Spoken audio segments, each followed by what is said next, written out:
The whispers kept getting louder and louder. The boys couldn't take it anymore.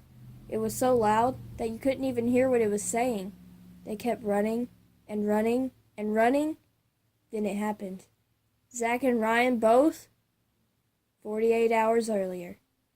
Zach was waiting impatiently for school to let out in an hour. He started whispering to Ryan. "Zachary Johnson, no talking in the library," said the librarian. "Sorry, Miss Nell." Once school let out, the two boys agreed that Zach would meet Ryan at his parents' house at 4 because Zach still has to pack his clothes. "Hey, Mom," called Zach. "Can't find my hat."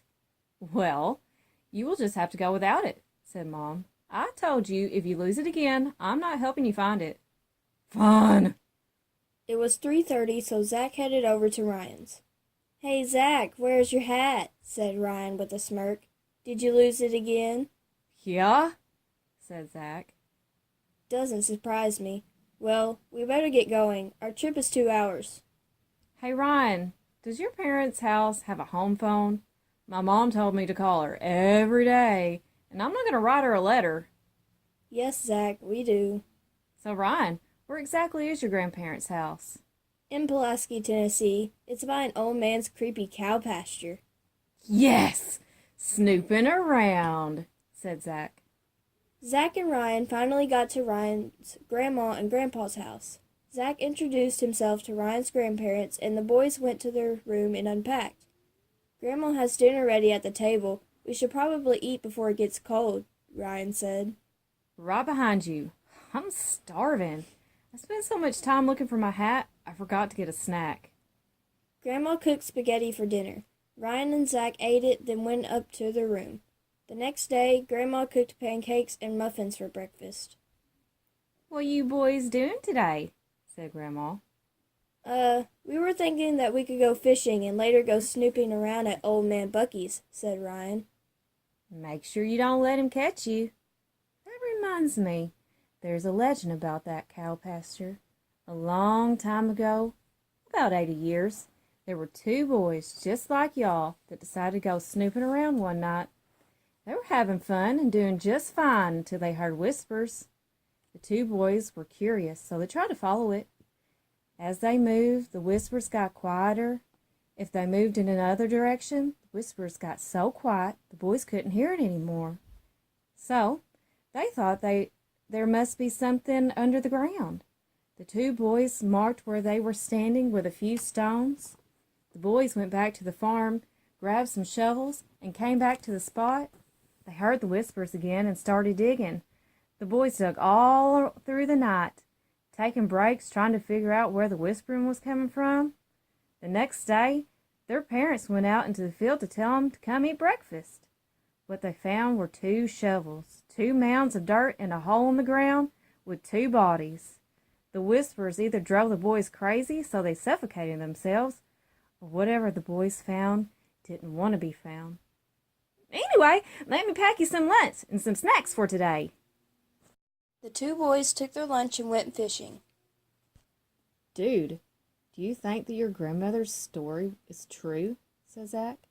"You're being ridiculous. Besides, she makes up stories all the time. None of them are actually true. I mean, whispers, burying two boys? Yeah, right.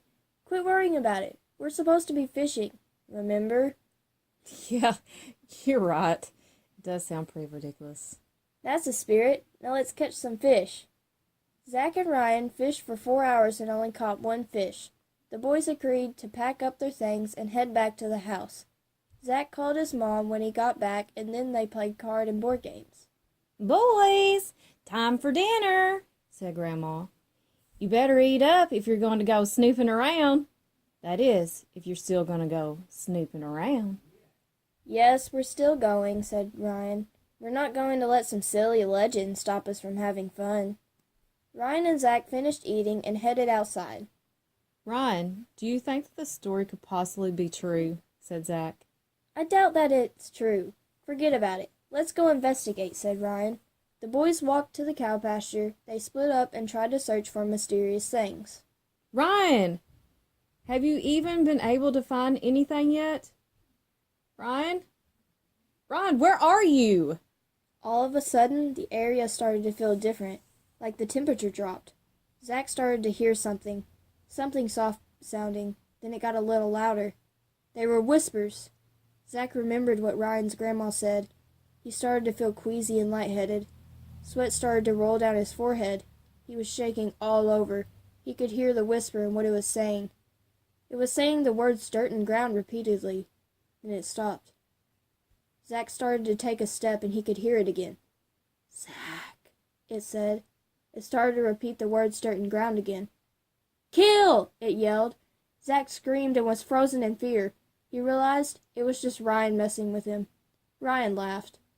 You should have seen the look on your face. It's not funny.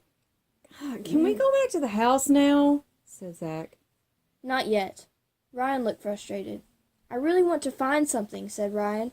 I don't care what it is anymore. Ryan and Zach started searching and headed up towards a line of trees, marking the beginning of the woods. Zach got there first. They both saw it at the same time, but Zach was the only one that realized what it was. Before Zach could yell wait, Ryan already tried to pick it up. The two boys got sprayed by a skunk. Really? How could you not see that it was a skunk? Now we smell disgusting. Zach said as he gagged. Now can we go back? Yes, we can go back now, said Ryan. A long walk back to the house. In the dark, the two boys finally got home. They snuck in the house and went to their room. Ryan's grandpa thought a skunk followed them in and was prepared to attack. So the two boys confessed and Grandma tried soaking them in tomato juice. It didn't help. The smell was stuck in the house. The next day, the boys woke up and went in the kitchen and ate their breakfast. As they were eating, Ryan's grandma told another story. Have you boys ever heard of the myth of Sam Davis Monument? Said Grandma. Close by here, there is a monument of Sam Davis. He was a Confederate soldier that was executed here. Some people say that when you visit the monument, other people aren't around, mysterious things happen. And it has been said that the temperature drops or that everything looks different. Also, people have heard of this one tree by the monument glowing, almost like it was on fire at the top of it. And those whispers have been heard too, like the ones in the cow pasture I was telling y'all about. After all, they are around the same place. Grandma, we are done with our breakfast. Can we go to our room? Said Ryan. If y'all want to, then y'all can. Ryan and Zach went to their room and were talking about the story Ryan's grandma told them. They were planning to go to the monument and figure out if the legend was true or not. All day they planned. They were going to sneak out of the house at 2:30 a.m. The boys started figuring out how to get there and planning the best way without being seen. Not that they would be seen at 2:30 in the morning. The boys later that night acted asleep until 2:30. They snuck out their window and headed towards the monument. The boys only had one flashlight. They couldn't find any more in the house without looking suspicious.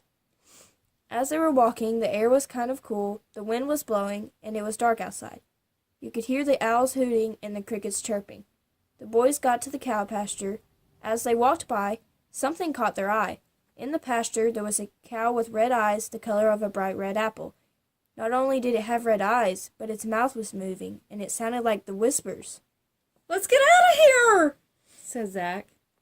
Ryan and Zach ran past the cow pasture as fast as they could. Once they stopped running, they came upon the long, narrow gravel road that they planned to take to get to the monument. It was really dark, and there were overgrown trees on both sides with no leaves. The woods were everywhere they looked. It was quiet as they walked.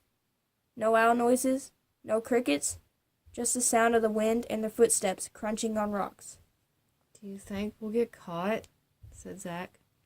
Dude, it's almost 3 in the morning. Why would anyone see us? Right as Ryan said that, both of the boys saw headlights off in the distance in front of them. They ran off into the woods so they wouldn't be seen. They walked in the woods instead. As they were walking, they realized that the car never passed them. They would remember if it did because it's quiet and dark. Zach and Ryan stepped back out onto the road and didn't see anything. How is this possible? Said Ryan. This is a one-way road, and it's narrow. They wouldn't have been able to turn around. It's also like 3 in the morning. It's almost like it Disappeared, said Zach. The boys kept walking and came up on a hill. The monument should be up there, said Ryan. When they got to the top, they saw it. There was a dim streetlight by it, so Ryan turned off the flashlight.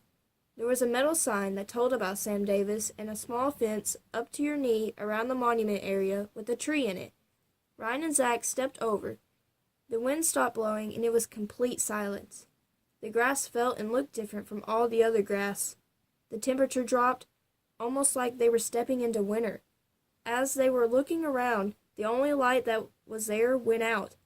It became really dark. Ryan tried to turn the flashlight back on, but it wouldn't work. Behind them, they heard a loud bang, like someone threw a rock at the metal sign. No one was around because it was early in the morning.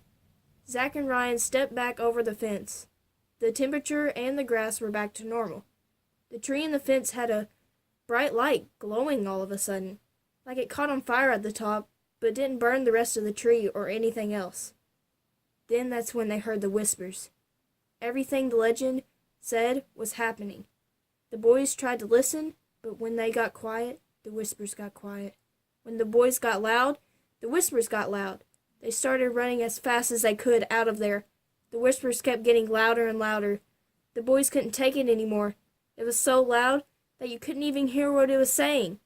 Ryan and Zach finally got to the gravel road and started following it back. As they were sprinting back, headlights shined behind them in the distance. They kept running away, but the car never looked like it was getting closer or further away.